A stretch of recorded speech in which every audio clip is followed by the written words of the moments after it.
Who blew up Nord Stream? You for sure.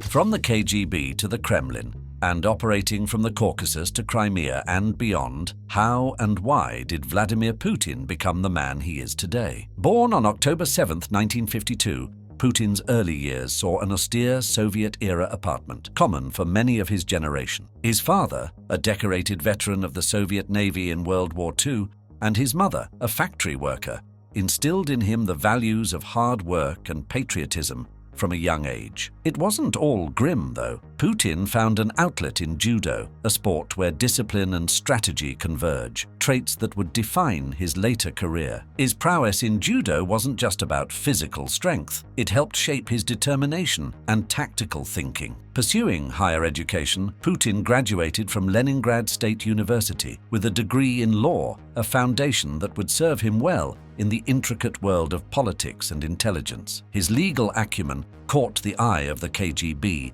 marking the beginning of a 16-year stint as an intelligence officer, a role that took him from the shadows of East Germany back to the Soviet Union's crumbling facade.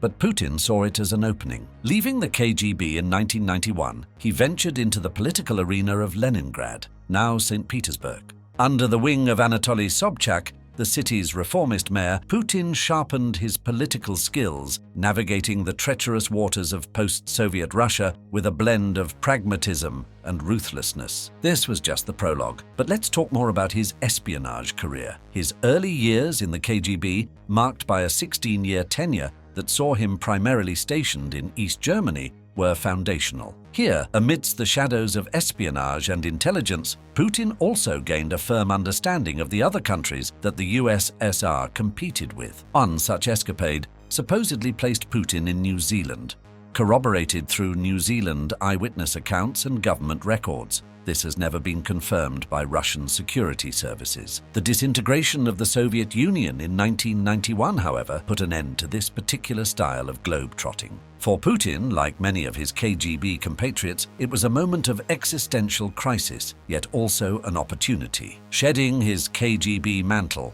Putin ventured into the political arena of Leningrad, now reverting to its historical name, St. Petersburg. Under the mentorship of Anatoly Sobchak, the city's mayor, Putin began his critical period of political tutelage. Firstly, Sobchak instilled in Putin the importance of building strong personal connections and alliances within the political establishment. Sobchak himself was known for his ability to navigate the complexities of Russian politics and forge alliances with influential figures. Secondly, Sobchak emphasized the importance of pragmatism and adaptability in politics, akin to Otto von Bismarck's realpolitik. He was known for his ability to balance idealism with practical considerations, often making compromises to achieve his goals. This tutelage allowed Putin to cultivate a network of allies and acolytes within Russia's burgeoning political elite, laying the groundwork for his national ascent. By 1999, as Russia floundered under the weight of economic turmoil and the ailing presidency of Boris Yeltsin, Putin emerged as the man of the hour. Appointed prime minister by Yeltsin, his meteoric rise culminated when Yeltsin resigned on the eve of the new millennium, catapulting Putin into the role of acting president. Putin's initial term was characterized by assertiveness and a firm resolve to restore stability. He tackled the economic chaos with a series of reforms aimed at revitalizing Russia's market economy while maintaining a tight grip on the country's vast natural and energy resources.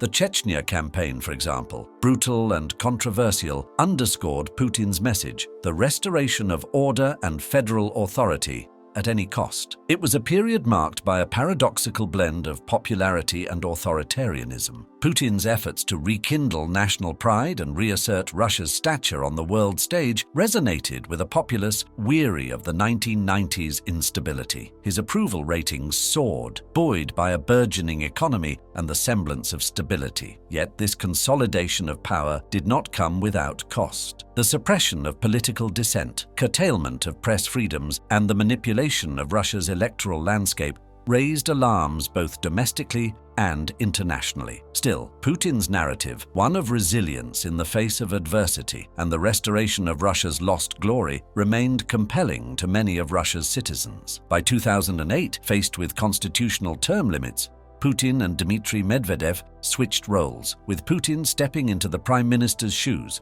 without missing a beat. As Putin navigated his return to the presidency in 2012, amid protests and accusations of electoral manipulation, his tenure increasingly became synonymous with a Russia that stood defiantly on the global stage. His terms have since been characterized by a no-nonsense approach to foreign policy. Cue the annexation of Crimea and military forays into Syria, and domestically by a tight leash on dissent and a narrative of Russia besieged by external forces. Putin's Russia is one where opposition is tightly monitored, with suspicion of foreign interference around every corner. The annexation of Crimea in 2014 stands as a stark manifestation of Putin's assertive foreign policy. This strategic move, justified by the presence of a majority ethnic Russian population, was also a direct response to encroachments by NATO and the EU, signaling a refusal to cede influence in Russia's near abroad. In Syria, Russia's military intervention serves dual purposes, asserting Russia as a key player in the Middle East and sustaining its naval presence in the Mediterranean.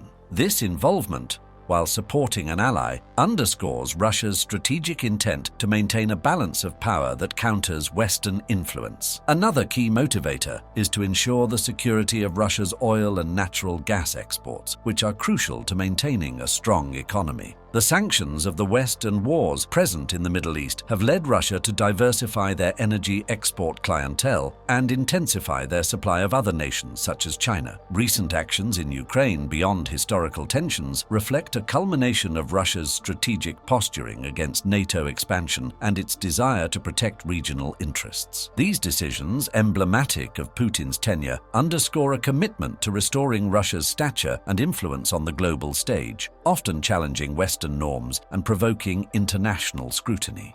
Putin not only aims to secure Russia's geopolitical interests, but also to project power, challenging the global order and testing the resolve of international adversaries. Domestically, Vladimir Putin's tenure as Russia's leader has significantly reshaped the nation's political landscape, society, and its position on the global stage. The constitutional amendments passed in 2020 have opened the door for Putin to potentially remain in power until 2036, signifying a profound and enduring impact on Russia's future. His leadership is marked by strategic economic reforms, a deliberate effort to reassert Russia's international prominence, and a rigorous focus on national security. These measures reflect a high-performance mindset, aiming for substantial outcomes in both domestic and international arenas. Putin's recent interview with Tucker Carlson has largely prompted more questions from the general public, as this was the first widely publicized interview promoted to the English-speaking world. However, Putin's rule has not been without its controversies. Allegations of electoral interference, suppression of dissent, and contentious policies in Ukraine and Syria highlight the complexities and challenges of governance. These actions have led to strained relations with Western countries, adding layers of diplomatic challenges to his administration. As the world speculates on Putin's next moves, the assessment of his legacy becomes a matter of weighing these significant achievements against the criticisms faced. This balance underscores the nuanced challenge of leading a country at the crossroads of domestic ambitions and international dynamics, and tackling challenges such as an AI revolution will continue to mount in Russia, just they will in all other countries.